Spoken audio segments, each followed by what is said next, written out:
Olá, muito bem-vindos ao Antagonista, que hoje entrevista o governador de Minas Gerais, Romeu Zema. Romeu Zema tem 58 anos, certo, governador? Exatamente. Muito bem. Está no seu segundo mandato à frente do governo do estado, do seu estado, o senhor é de Araxá, certo? Isto. O primeiro mandato, a primeira eleição foi em 2018. Ele era desconhecido naquele momento, mas acabou passando na frente de todos os políticos mais experientes do estado para conquistar o seu primeiro mandato. E agora, já em 2022, o caminho foi mais fácil. Ele se reelegeu já no primeiro turno das eleições. Então, governador, o senhor já está se sentindo um político em tempo integral?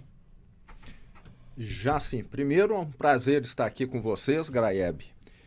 E depois de 4 anos e meio como governador, você aprende muita coisa. Eu sempre atuei no setor privado, mais de 30 anos anteriormente. E na campanha, em 2018, eu já comecei a aprender alguma coisa e nesses 4 anos e meio, à frente de Minas Gerais, eu digo que eu fiz alguns doutorados, sabe? Porque foi uma experiência muito rica, não só para mim, como para a minha equipe. E diante disso, eu falo que nós temos obrigação de fazermos uma segunda gestão melhor do que a primeira. Concorda? Porque há 4 anos e meio atrás, eu estava assumindo um estado sem ter o conhecimento que eu tenho hoje. Sem projetos, numa situação dificílima, caótica, não tinha dinheiro para pagar folha de pagamento, não tinha medicamento na rede pública e a situação hoje é diferente. O Estado avançou e o meu nível de conhecimento também. Muito bem. Agora, o problema fiscal, o senhor acabou de se referir a ele, não tinha dinheiro. O problema fiscal de Minas continua. É um Estado numa situação fiscal muito difícil, né? Embora me pareça que no ano passado o senhor tenha tido um superávit, não é isso? Mas ainda não tem dinheiro para fazer tudo, então o que o senhor pretende fazer nesses 4 anos para completar, ou enfim, avançar nessa tarefa de melhorar as contas de Minas? Exato, você falou muito bem, a situação é grave, mas pelo menos nós já temos hoje equilíbrio financeiro, nós já gastamos menos do que arrecadamos. Então, antes o que nós tínhamos era alguém com uma dívida monstruosa, tipo 100 mil reais, ganhava 3 mil e gastava 5 mil por mês.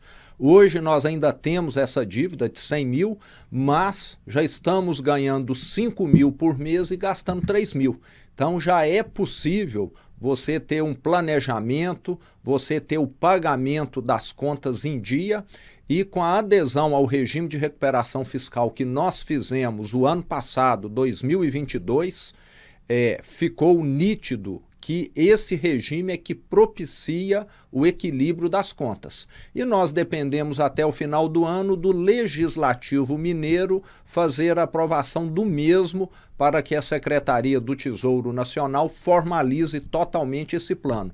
Mas estamos no caminho certo com essas mudanças que aconteceram recentemente, agora no Ministério da Fazenda, que propôs algumas melhorias, alguns avanços no regime de recuperação fiscal. Essa condição para Minas Gerais vai ficar ainda mais viável. E como é que está a relação? O senhor elogiou o Ministério da Fazenda, né? A relação com o Ministério está melhor do que com o Legislativo Mineiro? As duas estão boas ou as duas estão ruins? Me conte. Com o Legislativo Mineiro melhorou muito. O presidente Tadeu Leite é uma pessoa aberta ao diálogo, é uma pessoa com quem eu tenho me encontrado frequentemente, que sabe o que Minas precisa para dar certo no futuro. Então nós estamos vivendo um novo momento com o Legislativo, muito diferente da primeira gestão nossa.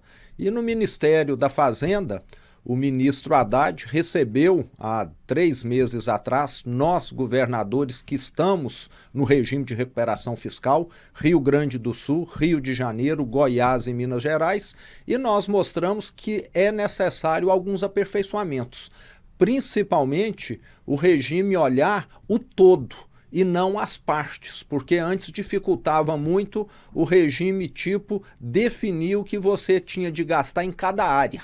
Se você está gastando menos no total, é o que interessa.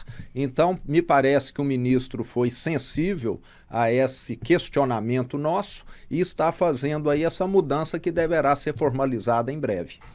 Então, a mudança, quer dizer, mudança de governo federal, né, foi tranquila para Minas. Chegada do PT ao governo. No que diz respeito a essa questão com o Ministério da Fazenda, sim. Outras questões precisa melhorar. Eu espero que o governo federal cumpra aquilo que ele disse na campanha, porque as estradas federais em Minas estão muito ruins. A BR-262 precisava ter sido duplicada há 30 anos. Até hoje não foi. A 381 precisa de melhorias, a que vai para o Espírito Santo. A 040 precisa ser reconcedida. A 262, que vai para o Triângulo Mineiro, no outro sentido, a mesma coisa. Então, o governo federal está aí e espero que ele atenda os mineiros, porque as rodovias em Minas estão, as federais, numa situação ruim. As estaduais nós estamos recuperando. O ano passado, nós iniciamos uma melhoria expressiva nas estradas mineiras. Esse processo continua em 23, em 24, em 25. Agora não adianta eu recuperar a malha própria do Estado e o governo federal não fazer da sua parte nas federais. São quantas estradas que o governo estadual está recapeando, reformando? Minas, vale lembrar, nós temos a maior malha viária do Brasil. São 27 mil quilômetros de estradas. Nós já conseguimos colocar asfalto novo em 2.500. Nós estamos priorizando os trechos aonde o asfalto está em pior situação, mas ainda temos um longo trabalho pela frente. Mas nesse momento nós temos mais de 60 frentes de obra em todo o estado. Então estamos recuperando, concedemos vários lotes de rodovias em Minas, onde as concessionárias é que estão fazendo esse trabalho. Então é um trabalho de médio e longo prazo. Para as rodovias mineiras ficarem boas, nós vamos levar aí 2, 3, 4 anos, mas esse processo está em andamento. Todo mês que passa, o percentual de rodovias em estado ruim tem diminuído. Esse processo de concessão de estradas é uma novidade em Minas? Como é que ele está caminhando? Minas, de certa maneira, tinha tido alguns avanços lá atrás e depois ficou estacionada. Nós tivemos a MG 050, que mais ou menos é a que liga Belo Horizonte a Ribeirão Preto, passando por São Sebastião do Paraíso, por Passos. Foi uma concessão feita há uns 15 anos atrás, 20 anos, uma concessão não muito bem planejada. O Brasil estava aprendendo ainda, mas nós temos corrigido os contratos, temos tido uma interlocução muito positiva com essa concessionária da MG 050 e levamos adiante. Agora são 7 lotes de rodovias que ou já foram ou estão sendo concedidos. O aeroporto da Pampulha, o ginásio do Mineirinho, o terminal rodoviário de Belo Horizonte. Nenhum estado do Brasil fez tantas concessões quanto nós fizemos na minha primeira gestão. E é necessário, porque um estado quebrado, como que ele vai investir nesses equipamentos públicos? E você tem um setor privado que muitas vezes tem capacidade de investimento e de gestão muito melhor do que o Estado. Então é uma parceria que está funcionando, que está dando certo e que vai ajudar a colocar Minas nos trilhos como nós temos feito. Agora, concessão, talvez um pouco menos, né? Mas privatização continua sendo um assunto bem polêmico, contencioso no Brasil, e o senhor está envolvido numa discussão dura lá em Minas a respeito disso. Tem 4 ou 5 grandes empresas estatais de energia elétrica, de saneamento, enfim, que o senhor planeja estatizar. Mas para isso é preciso vencer resistências de opinião pública, me parece, e sobretudo dentro do legislativo. E tem até mesmo uma mudança de lei que me parece que é bem polêmica que o senhor está tentando fazer. O senhor está querendo eliminar a necessidade de referendo para as privatizações, é isso?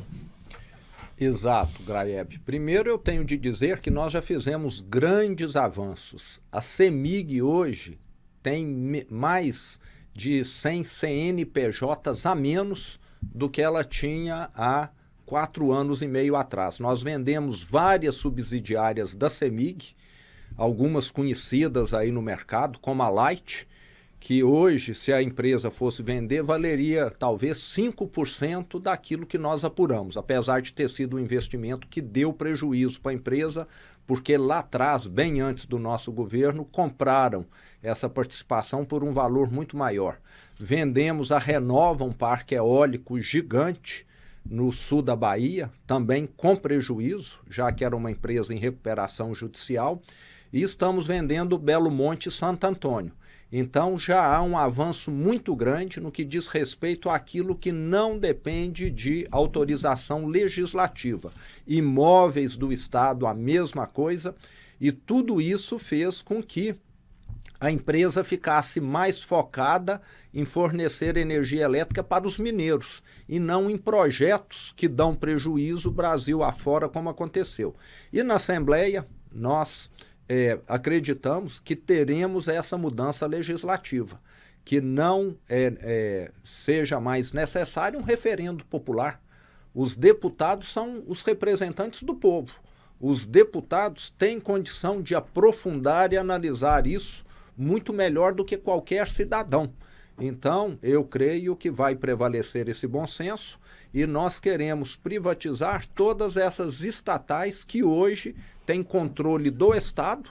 E lembrando, como você disse, é um Estado endividado que não tem condição de fazer aportes financeiros nessas empresas. Então, em mãos privadas, essas empresas terão muito mais recursos. A CEMIG vai ter mais recursos para levar eletricidade, a Copasa para universalizar o saneamento básico, e a Codemig já é uma empresa que não oferece serviço público, mas esses recursos sendo aplicados em infraestrutura, principalmente em estradas, a economia de Minas vai crescer numa velocidade tão maior que a própria arrecadação será incrementada num valor superior aos dividendos que o Estado recebe. Então, diferente do que algumas pessoas falam, está privatizando empresa boa, nós vamos ter uma economia muito maior que vai render mais para os cofres públicos do que o próprio dividendo. Qual que é a ordem de dividendos que essas empresas pagam hoje para o Estado? A maior delas é a Codemig. A Codemig sozinha paga aproximadamente... A Codemig, ela é de? Ela detém o direito minerário da mina de nióbio, na cidade de Araxá. Então, a Codemig sozinha é a maior arrecadadora de dividendos, cerca de 1,5 bi por ano. Quando você soma CEMIG e Copasa, talvez dê aí mais 800 milhões, 1 bi por ano. Então, nós estamos falando aí de uma ordem de grandeza de 2 a 2,5 bilhões por ano de dividendos. Uma economia crescendo mais, com estradas melhores, atraindo mais investimentos, você muito mais do que aumenta a sua arrecadação nesse valor. Tá. E o plano, pelo que eu entendi, é principalmente investir em estrada, é refazer a malha viária, com o dinheiro que eventualmente for arrecadado com a venda das empresas, é isso? Exato. O Tesouro Nacional exige que uma parcela desse valor seja usado para reduzir a dívida com a União, mas uma parte muito maior vai ser para poder fazer obras. E lembrando que nós vamos exigir que o investidor que venha controlar essas empresas faça investimentos. Nós queremos que quem vier assumir o controle da CEMIG se comprometa a continuar o plano de investimentos de 40 bilhões de reais que a CEMIG já tem, ou até acelerar ou ampliar, para nós levarmos mais energia elétrica para os mineiros. Queremos que quem vier assumir a Copasa acelere os investimentos que a mesma esteja fazendo. Então você ainda vai ter mais geração de emprego, mais movimentação econômica, sem contar as estradas. E hoje eu assisto casos lá, Graeb, de produtor rural que fala: eu não consigo mais vender a minha fruta para São Paulo ou para Belo Horizonte, porque o caminhão trepida tanto na estrada que a minha fruta chega danificada no destino. Então, desenvolvimento econômico sem boas estradas é impossível acontecer. E lembrando que o governo federal, nos últimos anos, não investiu o que deveria em Minas. Mesmo resolvendo as rodovias, as MGs, nós ainda precisamos melhorar as BRs. O senhor falou que tem boa expectativa aí de conseguir passar a lei que retira a obrigação de referendo, né? Mas mesmo assim pode ter judicialização dessa história, né? O senhor está prevendo uma batalha muito difícil? Acha que vai conseguir fazer essas vendas até o final do mandato? Eu estou muito otimista. Como eu te disse, nós já vendemos vários imóveis. Teve, em alguns momentos, questionamento do Ministério Público, do Tribunal de Contas do Estado, mas nós temos feito tudo dentro da lei, tudo com a maior transparência possível. Leilão aqui na B3. Então, é um processo totalmente aberto, que nós não temos o que esconder, ninguém está sendo privilegiado. Infelizmente, em Minas, existe uma cultura de aversão à mudança. Uma das maiores críticas que eu tive foi ter colocado à frente da CEMIG um presidente competente, que fez o valor dela multiplicar por 3, mas ele tinha um defeito que eu não consegui superar. Ele não era mineiro, ele era paulista. Então nós precisamos rever esse provincianismo que existe em Minas Gerais, que é bom por um lado, você manter as tradições, etc., mas que em determinado excesso atrapalha o desenvolvimento. Então, eu vejo que nós precisamos lidar com essa questão aí. A CEMIG é importantíssima, vai continuar chamando CEMIG, vai continuar com a matriz em Belo Horizonte, mas ela vai ser muito melhor para os mineiros se ela tiver uma gestão privada do que uma gestão que tenha interesse político, como sempre aconteceu. E essa formatação das concessões, quer dizer, as obrigações que vão ter que ser cumpridas pelo concessionário, o modelo de fiscalização, isso aí já está bem desenhado? Já está bem desenhado. Lembrando que o Brasil quase todo já fez isso. Estamos assistindo aí a mais recente privatização de energia elétrica, que é a Copel do Paraná. Então, o que deu certo, o que deu errado, já serviu como lição. E o que nós vamos fazer em Minas Gerais é corrigir todos esses problemas que já aconteceram no passado, que foram poucos, diga-se de passagem. A maioria das privatizações, das concessões, foram bem sucedidas, e tenho certeza que Minas, o mineiro, os 20 milhões de mineiros, ficarão muito mais bem servidos em termos de energia elétrica, de saneamento e com as estradas, com essas privatizações. Governador, na semana passada vocês fizeram, vocês fizeram o primeiro embarque de lítio para fora do Brasil, não é isso? Qual a importância de começar a explorar esse novo metal, né? Que é importantíssimo para as baterias, enfim, para toda a indústria mais moderna, né? Então, Graeb, a semana passada, na minha opinião, foi um dos momentos mais importantes desses meus 4 anos e meio à frente do governo de Minas. Sempre se fala lá em Minas que a mineração vai exaurir, que o minério está acabando. Acontece em algumas minas. O próprio Museu de Inhotim já foi uma mina que hoje foi totalmente recomposta e de uma beleza maravilhosa. Não sei se você conhece. Então, muita gente contrária à mineração não vê que muitas vezes você pode ter uma área até mais bonita do que antes do ciclo da mineração. E nós estamos iniciando agora um ciclo novo, que é o ciclo do lítio, no Vale do Lítio, no Vale do Jequitinhonha, que sempre foi chamado de região menos desenvolvida do estado e que agora está tendo aí a oportunidade de criar milhares de empregos. Inclusive, eu estive em Itinga no início desse ano, fui cortar o cabelo lá, num barbeiro, Gabriel, e eu gosto muito de ir no chão de fábrica. Esse corte é do Gabriel? Não, depois disso eu já cortei, uma ou duas vezes então já. Não podemos avaliar. Mas ele cortou muito bem. Mas ele me disse lá a transformação que está acontecendo na cidade. Não há desemprego, como antes havia. O movimento nos hotéis, nos postos de gasolina, nos restaurantes nem se compara. E o que nós assistimos a semana passada, esse primeiro embarque de lítio, é o primeiro de uma empresa que é a primeira a começar a produção.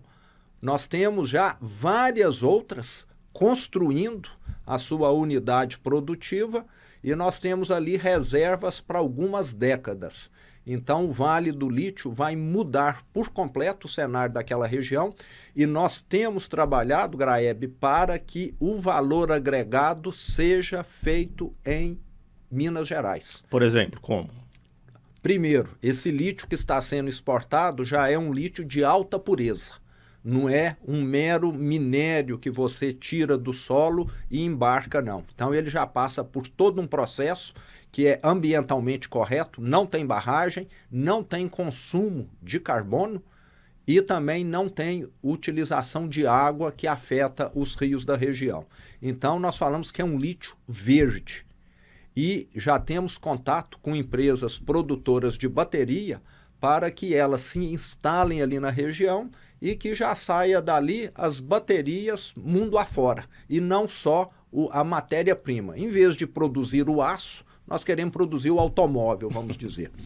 Agora, governadora, a gente tem memórias muito ruins da mineração em tempos recentes, né? A começar por Mariana, que está completando, se eu não me engano, 15 anos, não é isso?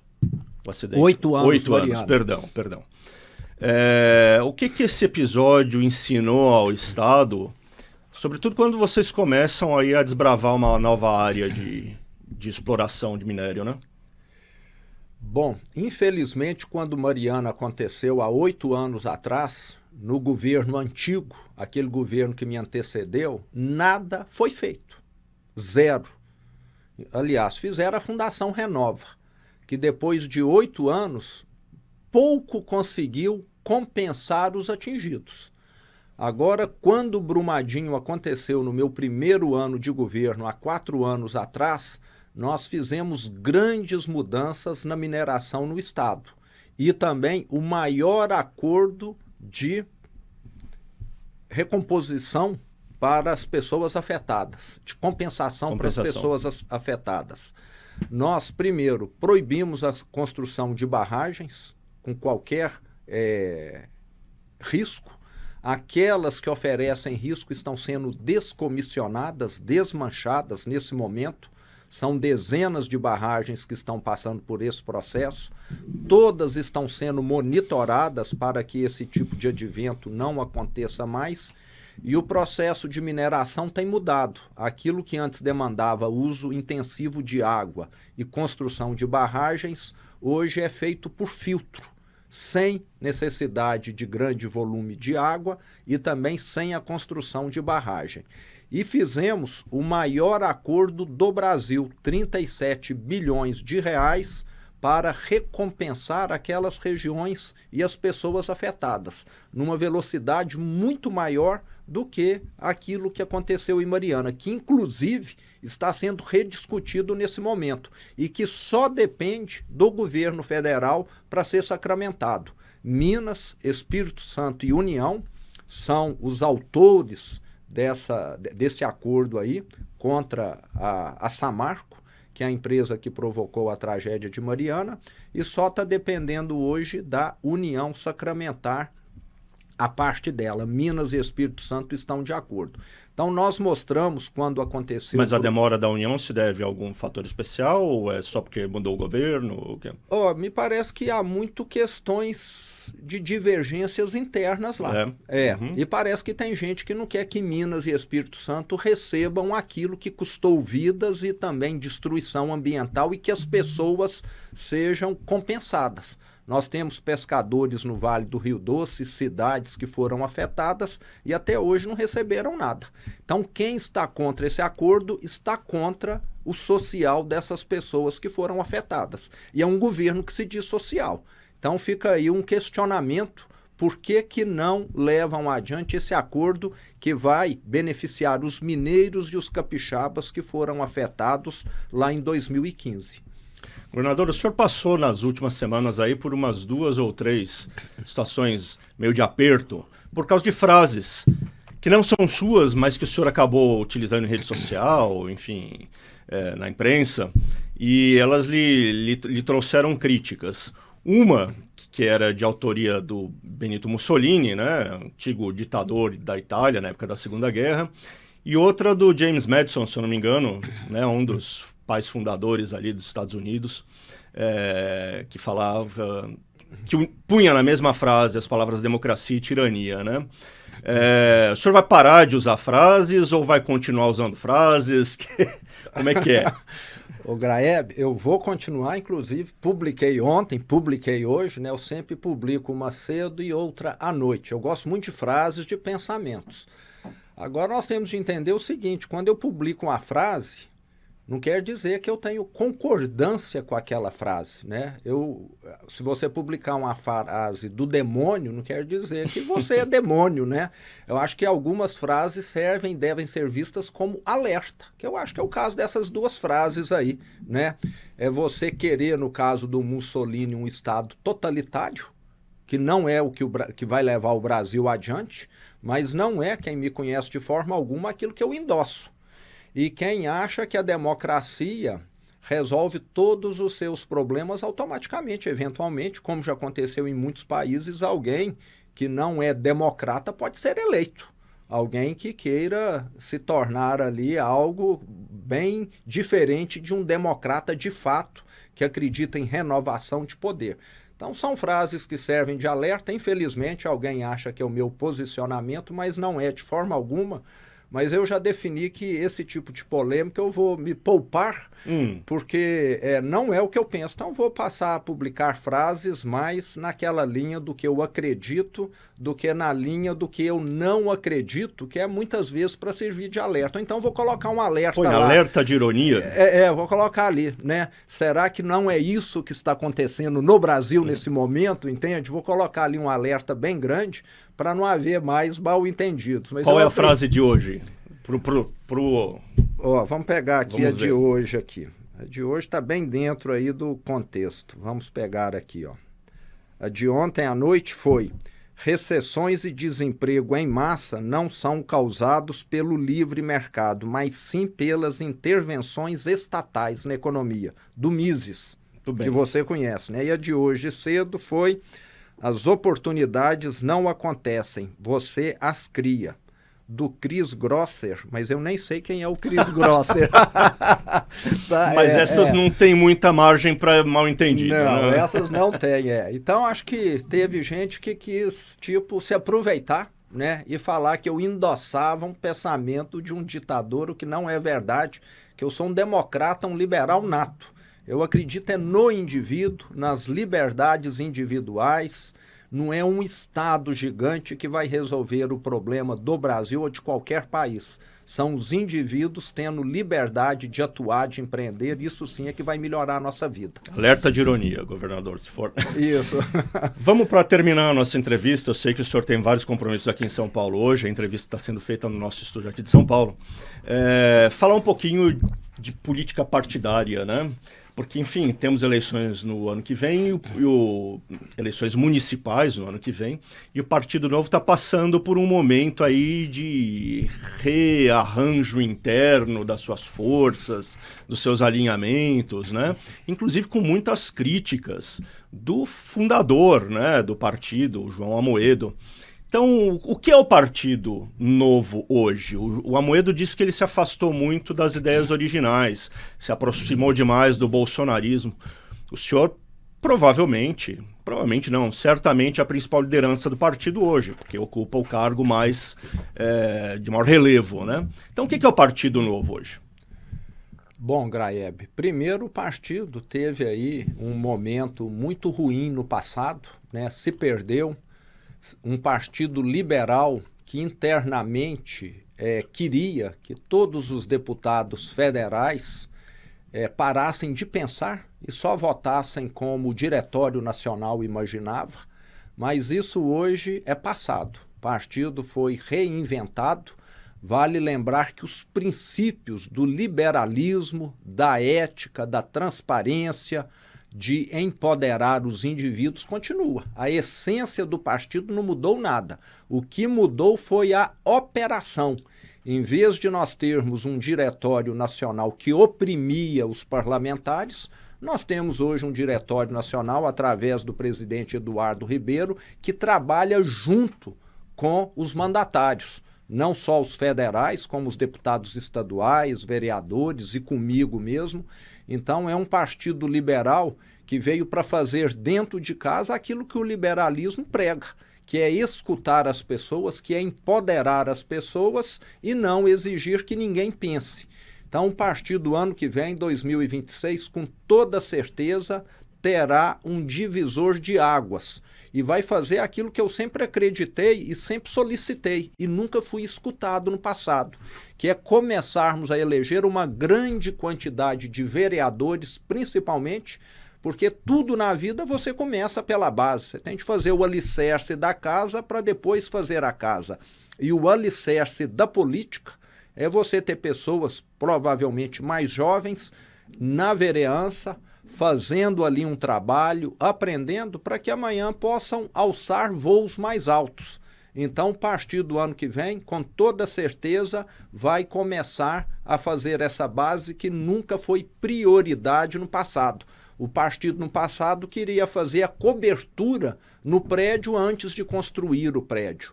E um partido que se perdeu, não é o caso aqui nosso, mas vejo que o Eduardo Ribeiro é uma liderança que está fazendo a diferença. A última eleição, ano passado, sabemos que o partido foi mal, mas era reflexo ainda da antiga liderança. Então, estou muito otimista, continuarei no Novo e acredito nas propostas do Novo. E na votação da reforma tributária, lá na Câmara, o Partido Novo meio que se opôs à reforma.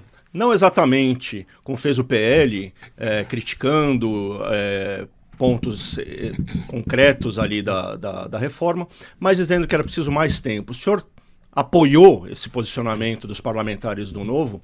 E, em segundo lugar, o que o senhor achou do resultado da reforma tributária?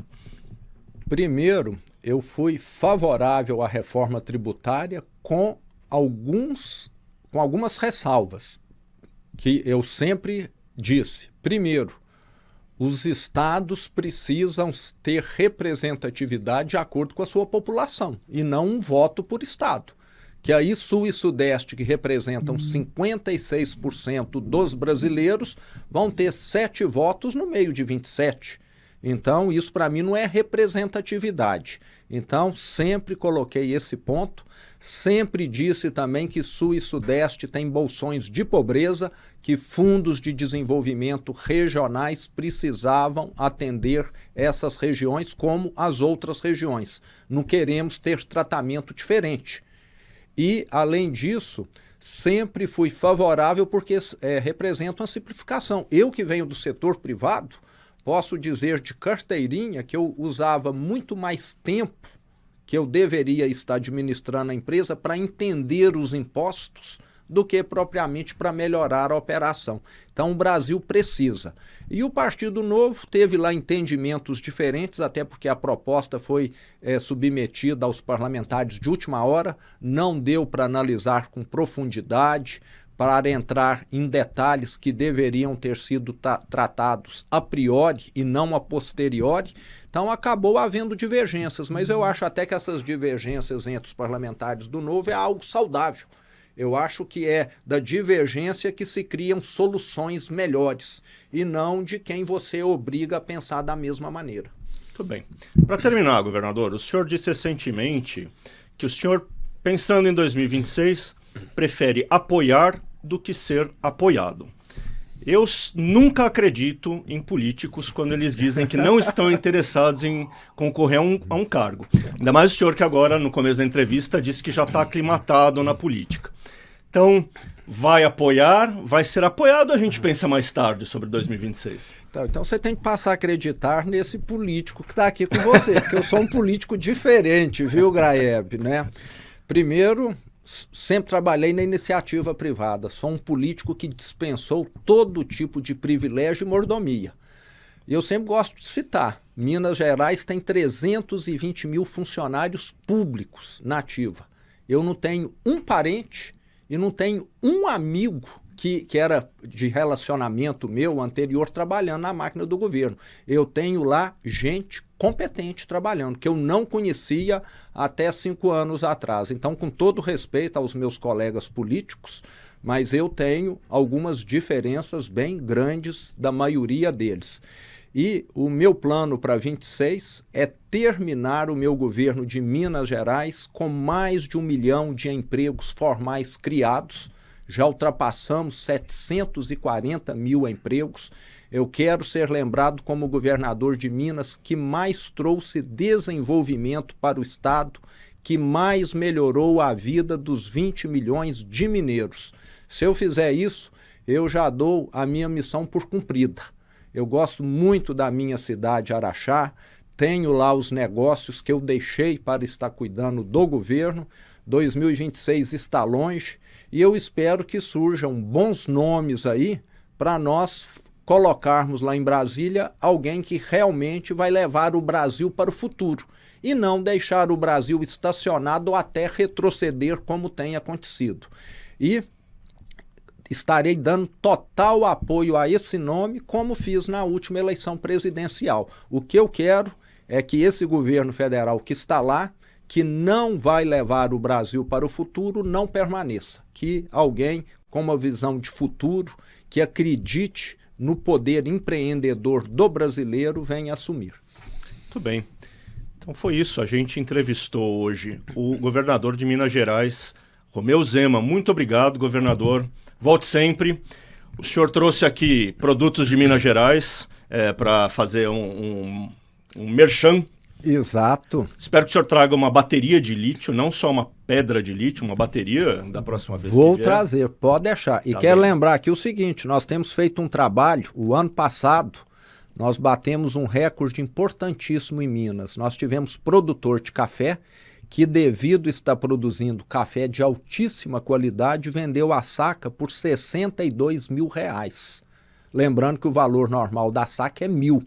Isso porque nós estamos fazendo um trabalho com café semelhante a vinho. Não tem vinho de todo preço? Por que não pode ter café de todo preço? A mesma coisa com a cachaça aqui também. Estamos regularizando os produtores de cachaça e de queijo, que no passado muitas vezes ficavam na informalidade, e também valorizando esses produtos que são tão mineiros. Então, isso remunera melhor o produtor, gera emprego e traz mais desenvolvimento. Muito bem. Muito obrigado, governador. Até a próxima. Obrigado a vocês que nos assistiram. Um abraço.